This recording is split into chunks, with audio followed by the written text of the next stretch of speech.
አብ ወልድ ወመንፈስ ቅዱስ አሐዱ አምላክ አሜን። ከዘመናት በፊት የነበርክ ዘመናትን አሳልፈ የምትኖር ፍጥረታትን በቸርነት የዘረጋ ለኩነተ ሥጋ መታያዳንከን ሰላማዊ ኢየሱስ ክርስቶስ ስለ ቸርነት ብዛት እናመሰግናለን። የእግዚአብሔር ቤተሰቦች የቅድስት ድንግል ማርያም የአስራት የበኩራት ልጆች የቅዱሳን ባለሟሎች በሰላማችን ራስ በክርስቶስ ስም እንደምን ዋላችሁ። ስላደረገልን የቸርነት ሥራ ሁሉ ጌታችን መድኃኒታችን ኢየሱስ ክርስቶስ ስሙ ከቅድስት እናቱ ከድንግል ማርያም ጋር ለዘላለም የተመሰገነ ይሁን። በመካከላችን ተገኝቶ እንዲያስተምረን እንዲመክረን ቅዱስ ፈቃዱ ይሁንልን። እርሱ በረዳን መጠን የምንነጋገርበት የዛሬው ትምህርታችን የሚሆነው ዘመነ ጽጌ በሚል ኃይለ ቃል እንነጋገራለን። በዚህ ከመስከረም 26 እስከ ህዳር 6 ባለው ወር ውስጥ ቅድስት ቤተ ክርስቲያናችን ዘመነ ጽጌ ብላ ትጠራዋለች። ይህ ዘመነ ጽጌ ሁለት ነገሮችን በውስጡ የያዘ ሲሆን አንደኛው ስለ እመቤታችን ስደት የሚነገርበት፣ ስደቷ የሚታሰብበት፣ ምእመናን ከስደቷ ተስፋ እናገኛለን ብለው የሚማጸኑበት፣ ሊቃውንቱ በማህሌት የሚያመሰግኑበት ጊዜ ነው።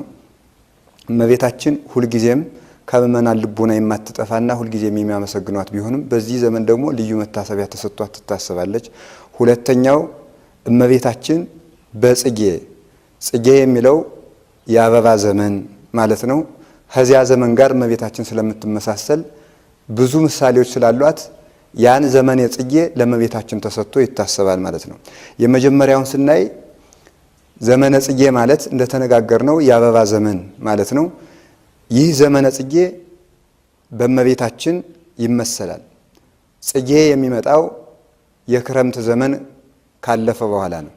ክረምት የልምላሜ ዘመን ነው፣ የጭቃ ወቅት ነው፣ ሰው ይሳቀቅበታል። ሆኖም ግን ክረምት ጥቅም አለው። ለምን ቢባል አበባዎቹ የተገኙት ፍሬዎቹ የተገኙት በክረምት ስለሆነ፣ ስለዚህ ክረምት ጥቅም አለው፣ ግን አሰቃቂ ነው። ክረምት ልምላሜ ያለ ፍሬ ግን የለም። ክረምት ለገበሬዎቹ የተስፋ ዘመን ነው። የሚፈልጉትን እሸት አይበሉበትም፣ ግን የተስፋ ዘመን ነው።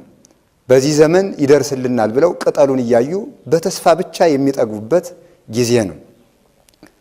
ለዓመቱም ሙሉ የጥጋብ ዘመን ፍሬ ለመውቃት ክረምቱ መሰረት የሚጣልበት ወቅት ነው። ቢያሰቅቅም ግን ይጣፍጣል። የኋላውን ዘመን ደስታ ስለሚያስቡ ጭቃውን፣ ዝናቡን፣ ነጎድጓዱን ይታገሱታል። ስለዚህ የክረምቱ ዘመን እና የጽጌው ዘመን ከእመቤታችን ጋር በምን ይመሳሰላል ያሉ እንደሆነ ክረምት የነቢያቱ ዘመን ምሳሌ ነው። ክረምት የዲያብሎስ ያሰቃቂው ዘመንም ምሳሌ ነው። በዚያ ዘመን ክረምቱ አሰቃቂ ነው። ዲያብሎስም ሰዎችን ከእግሩ በታች አድርጎ ሲገዛበት የነበረው ዘመን አሰቃቂ ነው። ክረምት የነቢያቱ ዘመን ለምን ተባለ ቢባል የነቢያቱ ዘመን ክረምት ልምላሜ እንጂ ፍሬ የለም። ፍሬውን ብቻ እያደረጉ በተስፋ የሚኖርበት ጊዜ ነው። ከጽጌው ከፍሬው እንደርሳለን እየተባለ ነቢያቱ ይወለዳል የሚለው ነገር ተገልጾላቸዋል፣ ግን በተስፋ የኖሩበት ነው እንጂ ፍሬውን አላዩ። የሆነ ሆኖ ቅጠሉን ስለሚያዩ በዚያ ተስፋ እንደርሳለን እያለ ገበሬው እንደሚጠብቅ ከጽጌውም ሳይደርስ ሊሞት ይችላል። ሆኖም ግን ቅጠሉን በማየቱ እደርሳለሁ እያለ ሁልጊዜ እየተደሰተ ይኖራል። ጭቃው ቢያሰቅቀውም ዝናቡ ቢያሰቅቀውም ያ ልምላሜ ስለሚያይ በተስፋ ነው የሚኖረው። ተስፋ አይቆርጥም።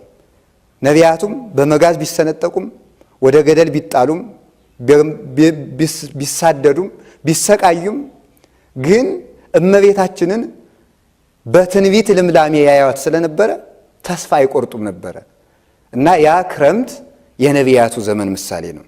ጽጌ የክርስቶስ ዘመን የእመቤታችን ዘመን ምሳሌ ነው። ለምን? በክረምት የተዘራው በጽጌ ዘመን አብቦ ይታያል። ነቢያቱ የዘሩት ትንቢት አብቦ አሸብርቆ የታየው በእመቤታችን ነው፣ ከእመቤታችን በኋላ ነው። ይህንን ጠቢቡ ሰሎሞን ሲገልጸው እስመናሁ ክረምት ሀለፈ ወዝናምኒ ገባ ድሬሁ፣ እነሆ ዝናቡ አልፎ ሄደ፣ ክረምቱ አለፈ፣ ዝናቡም ወደ በጋነቱ ተመለሰ። ጽጌ አስተራየ በውስተ ምድርነ አበባም በምድር ላይ ታየ። ጊዜ ገሚድ በፃ ቆርጠን የምንበላበት እሸቱን የምንበላበት ጊዜ ደረሰ። ቃለ ማይነቅ ተሰማ በውስተ ምድርነ ቁርዬዎች ሁሉ የሚያሽካኩበት የሚጮሁበት ዘመን ደረሰ እያለ ይናገራል። እነሆ ክረምት አለፈ የሚለው በአንድ በኩል ሰሎሞን የእስራኤል የመከራ ዘመን ክረምት ይባላል። 70ው ዘመን የባቢሎን ግዛት ያ ዘመን አለፈ። ጊዜ ገሚድ ጽጌ አስተራየ ነቢያቱ እየሰበኩ የደስታ ዘመን መጣ እያለ ይተረጉመዋል። ወደ ምስጢሩ ሲተረጎም ግን እነሆ ክረምት አለፈ፣ የአዳም የመከራው ዘመን አለፈ። ጽጌ አስተራየ በውስተ ምድርነ ጽጌ ክርስቶስ በምድራችን ላይ ተገለጠ። ስለዚህ የመከራው ዘመን አለፈ። ጊዜ ገሚድ በፃ ጽጌው ተቆርጦ ብቻ አልቀረም፣ ቆርጠን የምንበላበት ጊዜ ደረሰ። የቁርዬዎች ድምፅ ተሰማ።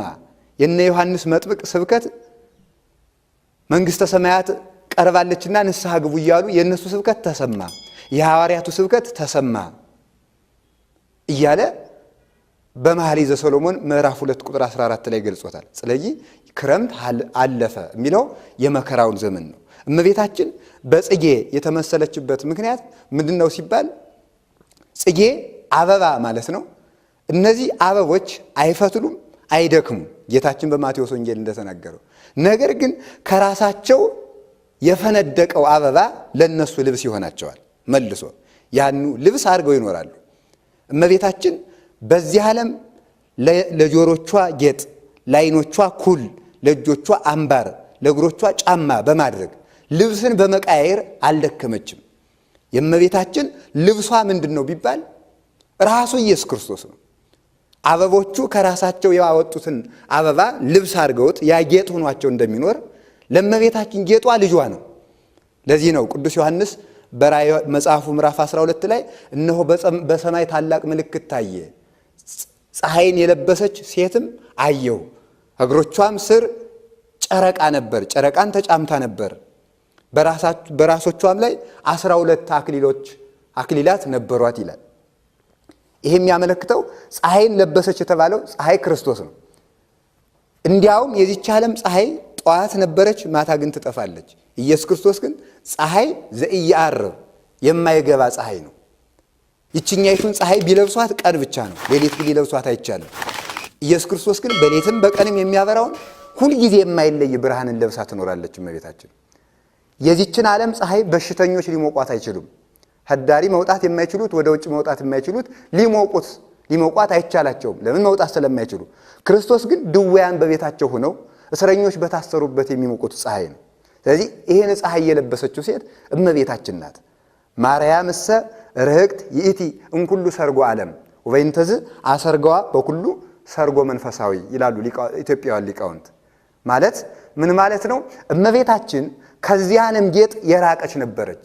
የዚህን ዓለም ጌጥ ስለናቀችውም ወይም ከዚህ ዓለም ጌጥ በመራቋም በሁሉም መንፈሳዊ ጌጦች አስጌጣት ይላል። ስለዚህ የእመቤታችን ጌጧ ልጇ ነው። የእመቤታችን ጌጧ መንፈስ ቅዱስ ነው። ይህንን የለበሱ ናቸው 12ቱ አክሊላት፣ 12ቱ ሐዋርያት ናቸው። እነሱም ጌጦቿ ናቸው። እሷም መልሳ ለነሱ ጌጣቸው ናት። ሞገሶሙ ለሐዋርያት፣ ሞገሰ ስብከቶሙ ለሐዋርያት እንላታለን። ለሐዋርያትም ጌጣቸው ናት። ጨረቃን ተጫምታ ነበር። ጨረቃ ዮሐንስ መጥምቅ ነው። ጨረቃ ሰርቅ ካደረገችበት ቀን ጀምሮ እስከ 15ኛው ቀን እየሞላች ትሄድና በ15ኛው ቀን ሙሉ ትሆናለች። ዮሐንስ መጥምቅ አንገቱን ከተቆረጠ በኋላ 15 ዓመት አስተምሮ አርፏል። ጨረቃን ተጫምታ ነበር ማለት በእግሯ ማለት እግሯ ስር ገና ከእናቱ ማህፀን ሆኖ ስለሰገደላት ነው። ስለዚህ አበቦቹ ከራሳቸው አመንጭተው አበባው ጌጥ እንደሚሆናቸው ለእጽዋቱ እመቤታችንም የወለደችው ልጇ መልሶ ለራሷ ጌጥ ነበረ። ይሄ ነው በአበባ የተመሰለችበት ምክንያት። በሌላ በኩል አበቦቹ ደስ ይላሉ። አበባ የማይማርከው የለም። እመቤታችን ያልማረከችው ሰው የለም። ነገስታቱም ዘውዳቸውን አሽቀንጥረው እስከ መሰደድ ደርሰዋል። ሰማይታቱ በእሳት እስከ መግባት ደርሰዋል። ነቢያቱም ይወዷታል። ወደዋት ውበቷ ያሳሳቸውና ስላልደረሱባት ግን አይ እቲ ዛቲ ብለው ቁጭሉ ነበረ። ማናት ያቺ እንደ ጎህ የምትጎበኝ ይላሉ። ውበቷ ያሳሳቸውና ያልናፈቃት የለም እመቤታችን። መላእክትም ይናፍቋታል። ከፊት ጀምረው ይወዷት ይመኟት ነበረ። ዛሬም ደግሞ ይሻሙባታል። ስለዚህ እመቤታችን በአበባ የተመሰለችበት ምክንያት ይሄ ነው። ከአበባ ለማር የሚሆን ወለላ ይቀሰማል። ከእመቤታችን ለቅዱሳን የሚጥም ክርስቶስ ተገኝቷል። በሌላ በኩል ጽጌ ነቢያቱ ጽጌ ይባላሉ። ለምንድን ነው ቢባል ንብ ከጽጌ አበባ ወለላ ቀስማ ወይም ደግሞ መዓዛ ቀስማ ያንን የማር ወለላ አድርጋ ትሰራዋለች። እመቤታችን የወለደችው ልጅ ነቢያቱ አበባ ሆነው ከነሱ የተቀሰመው የትንቢት አበባ ከእመቤታችን ልጅ ሆኖ ተወልዷል። የማር ወለላ ሆኖ ተወልዷል። ስለዚህ እመቤታችን ነቢያቱ ጽጌ ናቸው። ከነሱ ተቀሰመ። ህየንተ አክናፈ ንህብ አክናፈ መንፈስ ቅዱስ ጸለለች። እመቤታችን ንብ ክንፎች አሏት፣ ክንፏንም ትለብሳለች። አንቺ እንደ ንብ ነሽ ይላታል ሊቁ። ንብ ክንፍ አላት፣ አንቺ ደግሞ የመንፈስ ቅዱስ ክንፍ አለሽ። ንብ ህየንተ ጸቃው ዘይት የበሮ ንህብ ባስተጋባው ጽጌያት። ንብ አበቦችን አጠራቅሞ ቀስሞ በሚሰራው ወለላ ፈንታ የነቢያት ጽጌ የነቢያት መዓዛ አንቺ ተቀስሞ በእነሱ ተቀስሞ ባንቺ ላይ ፈሰሰ፣ ያም ክርስቶስ ነው ይላል። ስለዚህ ነቢያቱ የጽጌ ምሳሌዎች ናቸው። ያ ተቀስሞ በእመቤታችን ፈሰሰ። ሌላው ጽጌያት መዓዛ አላቸው። መዓዛቸው ልብን ይስባል። ለሚያሸታቸው ሁሉ ይጥማሉ። እመቤታችን መዓዛዋ ልዩ ነው። ለዚህ ነው እጸኮል እንከ እሰመየኪ እመቤታችን አንቺን የበረሃ እንኮይ ብዬሻለሁ። ጽጌ ድንግልናኪ ምይዞ ለአንፌ የድንግልናሽ አበባ ከድንግልናሽ የተገኘው አበባ ክርስቶስ ለአፍንጫዬ ሸተተው፣ መዓዛ ሆነው ጣፈጠው። ወፍሬ ንጽሕኪ ጥይሞ ለጉሬ የንጽህናሽ ፍሬ ለጉሮሮዬም ጣፈጠ። ስለዚህ በመዓዛነቷ አሁን በዚህ በምንኩስናው ስርዓት ብሕትውና ዘበህዳት የሚባል የብሕትውና አይነት አለ። ምንድነው ይሄ? ሰውነት የማይታጠቡበት የብሕትውና አይነት ነው። ሰውነት አይታጠብም። ለምንድነው? ዝም ብሎ እግዚአብሔር የሚያገለግሉ ጊንጥም ቢነድፍ መንቀሳቀስ የለም። ግን የሚገርመው ሰውነታቸውን አንድ ቀን ሳይታጠቡ ገና ከሩቅ አገር ሲመጡ ቅዱሳኑ መዓዛቸው ይታወቅ ነበር። የእነ አቡነ ገብረ መንፈስ ቅዱስ የእነ አቡነ ተክለ ሃይማኖት ከበረሃው ከሩቅ ይሸታሉ። ይሄ መዓዛ ከየት የተገኘ ነው ቢባል ወይ ሽቶ አልተረበረቡም ወይም ሳሙን አልታጠቡም። ከየት የተገኘ ነው ቢባል እመቤታችን ናት መዓዛቸው። መዓዛ ሆሙ ለቅዱሳን እንዳላት ቅዱስ ያሬድ። ስለዚህ እመቤታችን የቅዱሳን መዓዛቸው ስለሆነች ጽጌ ትባላለች። ሌላው ጽጌ ንብ ይቀስማታል። እመቤታችን ደግሞ መልሳ ደግሞ ራሷ ጽጌ ስትሆን ፊት እሷን በንብ መስለናል፣ ነቢያቱን በጽጌ አሁን ደግሞ እሷ መልሳ ደግሞ ጽጌ ስትሆን ንብ የተባሉ ቅዱሳን ይቀስሟታል። እሷን ይቀስሙና ንብ ጽጌ ቀስማ ማር እንደምሰራ እሷን ቀስመው እንደ ማር የሚጣፍጥ ምግባርን ደግሞ ይሰራሉ እነሱ። ስለዚህ ለምግባር መሰረታቸው እመቤታችን ስለሆነች ጽጌ ትባላለች። በሌላ በኩል ጽጌ ለፍሬ ይበቃል። እመቤታችን ደግሞ ፍሬ ክርስቶስን ወልዳልናለች። ገነት የነፈገችንን ፍሬ ያገኘ ነው ከእመቤታችን ነው። ሊቁ አባ ጊዮርጊስ ዘጋስጫ በመጽሐፈ ምስጢር ሲናገር አዳም እንኳን ሳተ፣ አዳም እንኳን ወደቀ፣ አዳም ገነት ውስጥ ቢኖር ኑሮ እሱ ከነሚስቱ ዕፀ ሕይወትን እየበላ ይኖር ነበር እንጂ እኛ እናገኛትም ነበር። ስለ ሳተ አዳም ባይሰት ኑሮ አንቺ አትወለጅም ነበር። ስለዚህ በገነት የተነፈግነውን ዕፀ ሕይወት አንቺ ሰተሽናልና እናመሰግንሻለን እያለ ያመሰግናታል። ስለዚህ እመቤታችን በጽጌ ዘመን አብቦ መቅረት ስለሌለ ፍሬ እንደሚገኝ እመቤታችንም ደግሞ ፍሬ ክርስቶስን አስገኝታለችና በዚህ ምክንያት የጽጌ ዘመን። በሌላ በኩል ጽጌ የጥጋብ ዘመን። የጥጋብ ዘመን ማለት ረሃብ የሌለበት ነው። ክረምት ረሃብ አለ፣ ቅጠል ብቻ እንጂ ፍሬ ስለሌለ። በነቢያቱ ዘመን የጽድቅ ረሃብ ነበረ። የወይን ፍሬውን ክርስቶስን በአብራካቸው ተሸክመውታል፣ ግን አልበሉትም፣ አልደረሱም። በወገባቸው አለ፣ በእነ አብርሃም ወገብ ነው የመጣ፣ ግን አልተመገቡትም። ረሃብ ነበር፣ የጽድቅ ረሃብ ነበር። በጽጌ ዘመን ጥጋብ አለ። በእመቤታችን ዘመን ክርስቶስን ጠገብ ነው፣ በላ ነው፣ ጠጣ ነው። ሐዋርያቱም ዳሰሱት፣ እኛም በላ ነው፣ አሁን እኛም እየተመገብ ነው እንገኛለን። ስለዚህ ጽጌ የጥጋብ ዘመን ነው። በክረምት የተዘራው በጽጌ ዘመን ይታጨዳል።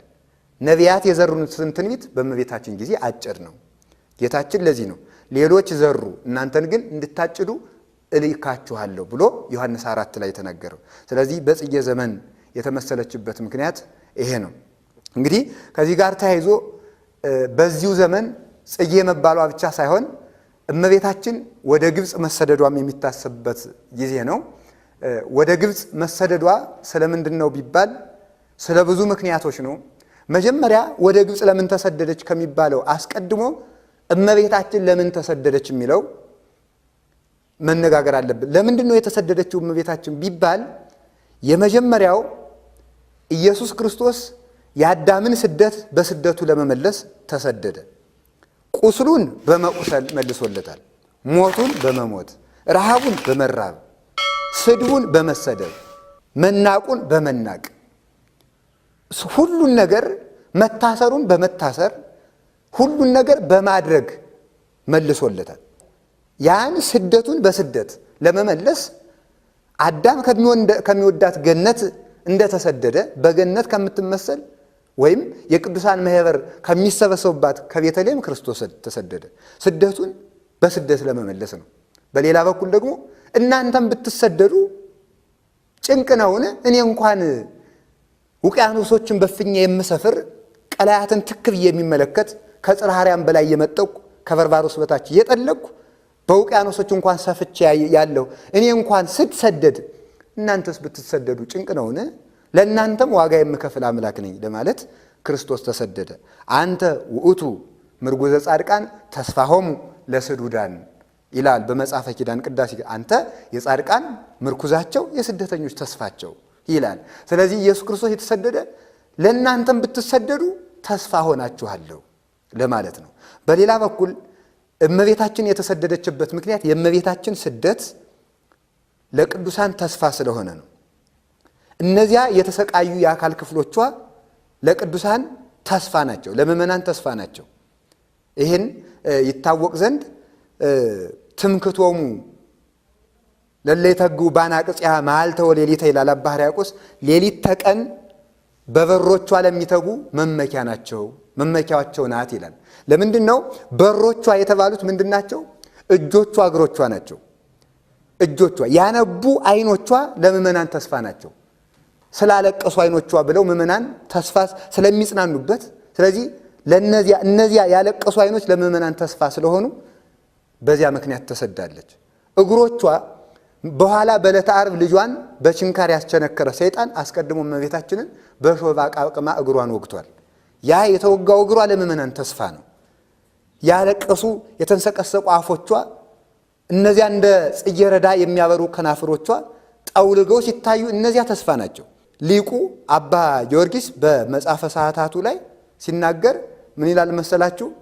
የደረሰብሽ ድካም ለእኔ ብርታት ይሁነኝ፣ በወጣሁበት በገባሁበት ሁሉ ጥበቃ ይሁነኝ፣ ያለቀሽውን ማ ደግሞ ለእኔ መታጠቢያ ይሁነኝ እያለ ይለምናታል እመቤታችን።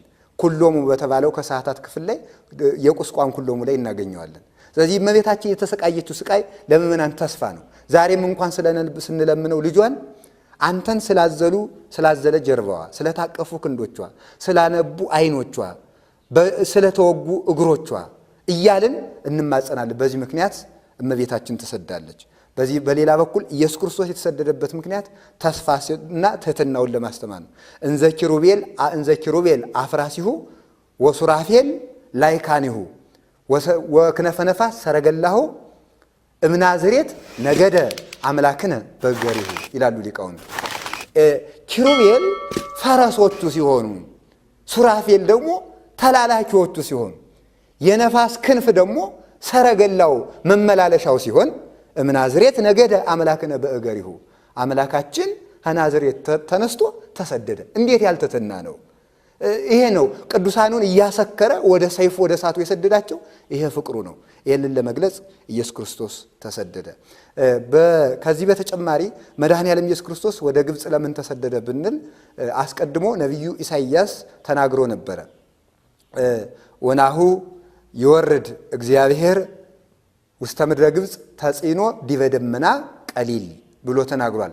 ኢሳይያስ ምዕራፍ 19 ቁጥር 1 ላይ ምንድነው? አሁን አምላካችን በፈጣን ደመና ተጭኖ ወደ ግብጽ ይወርዳል። ደመና በፈጣን ደመና ፈጣን ደመና የተባለችው እመቤታችን ናት። በደመና የተመሰለችበት የራሷ ምክንያት አለ። አንደኛው ደመና ሰዋሪ ነው። እመቤታችን ደግሞ ምዕመናንን ከመቅሰፍት ትሰውራቸዋለች። ይሄን ሊቁ ቅዱስ ኤጲፋኒዎስ ዘይሰውር ኅሩያኒሁ በደመና ምርጦቹን በደመና የሚሸሽጋቸው እግዚአብሔር ነው።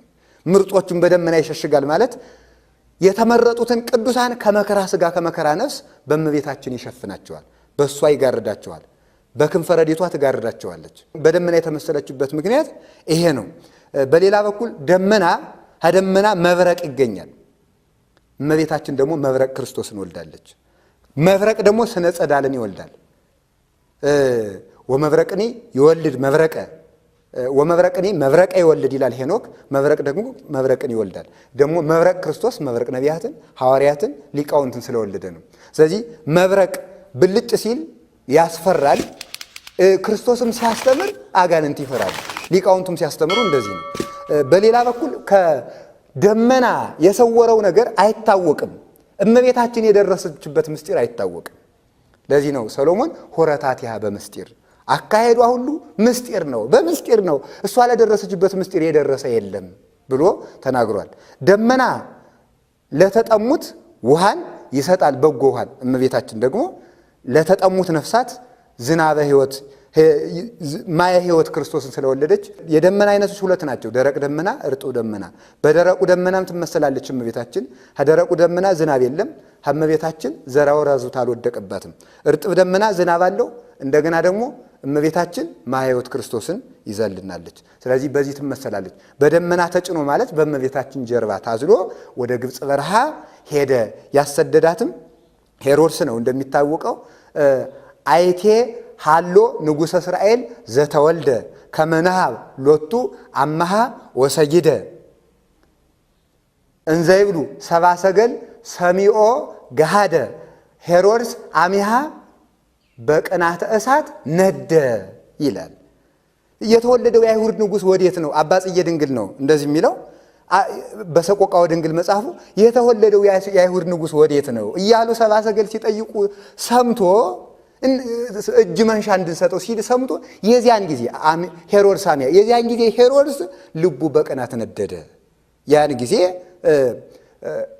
ከመይቅትሉ ሕፃናተ ወያትርፉ አሃደ አንድም ቢሆን እንኳን ሳያተርፉ ሕፃናትን እንዲገሉ እምቤተልሔም እስከ ገሊላ ሐራሁ አኦደ ሰራዊቱን ከቤተልሔም እስከ ገሊላ አሰራጨ ይላል። በዚህ ምክንያት እመቤታችን ተሰደደች። ስትሄድም ዘንዶ ሴቲቱን አባረራት። በዚያን ዘመን ወንድ ልትወልድ የተቃረበች ምጥ የያዛት ሴት ነበረች ይላል ዮሐንስ ራዕየ ዮሐንስ 12 ላይ።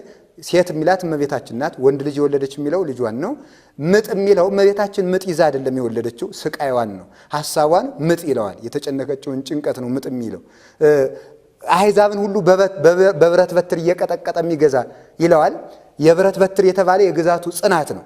ስለዚህ እንዲህ የሚገዛው ክርስቶስ ነው። ያን ጊዜ ዘንዶ ሴቲቱን አባረራት ይላል። ካፉም ውሃ ሴቲቱን ያሰጥማት ዘንድ ውሃ ተፋ ይላል። ማይበል ተፋ። ሴቲቱም ከዚያ ውሃ የምታመልጥበት ሁለት ክንፍ ተሰጣት ይላል። ሁለት ክንፍ። የዚያን ጊዜ በእንደዚያ ክንፎቿ በራ አመለጠች። የእመቤታችን ሁለቱ ክንፎቿ ድንጋሌ ሥጋና ድንጋሌ ነፍስ ነው። ድንግልና ክንፍ ነው። ክንፍ ከአውሬ በረው እንዲያመልጡበት፣ ድንግልና ከሰይጣን የሚያመልጡበት ክንፍ ነው። እመቤታችን ያመለጠችው በእነዚህ ክንፎቿ ናቸው። በእነዚህ ክንፎቿ በራ ግብፅ ገባች። ወደ ግብፅ የተሰደዱበት ምክንያት ሌላ ቦታ መሄድ ይቻል ነበር። በአንድ በኩል ትንቢቱን ለመፈጸም፣ በሌላ በኩል የግብፅ ገዳማትን ለመባረክ፣ ጣዖታትን ለማፈራረስ፣ በሌላ በኩል ደግሞ ነቢዩ ኢሳይያስ እንደተናገረው ደግሞ ፍጡነ ማይረግ ወሩፀከ ፄው ብሎታል። አንዲት ሴት ልትወልድ ተቃርባ አይቼ ነበረ። የዚችን ሴትም ስም ይልች ሴት የወለደችውንም እግዚአብሔር ስሙን ፈጥነህ በዝብዝ ፈጥነህ ዝረፍ ብለህ ስም አውጣለት አለኝ ይላል። ይሄ ፈጥነህ በዝብዝ ልትወልድ የተቃረበች ሴት እመቤታችን ናት፣ ነቢይት ናት። የተወለደው ልጅ ክርስቶስ ነው። ስሙን ፈጥነህ በዝብዝ በለው ማለት ፈጥነህ ዝረፍ በለው ማለት ክርስቶስ ለምሕረት ይቸኩላል። የተጠማ ሰው ለመጠጣት የተራበ ሰው ለመብል እንደሚቸኩል ክርስቶስ እንዲህ ብሎ ለምሕረት ይቸኩላል። ስለዚህ ለምሕረት ስለቸኮለ ነው ገና በተወለደበት ዕለት ኋላ በመጨረሻ ላይ በስቅለቱ በደሙ የሚማርከውን ዲያብሎስ ዛሬ ደግሞ ጣዖታትን እያፈራረሰ በግብፅ ሊማርከው ስለፈለገ ገና ከልጅነቱ ጀምሮ ጣዖታትን አፍርሶ ሕዝቡን የሱ ለማድረግ ክርስቶስ የተሰደደው ለምርኮ ነው።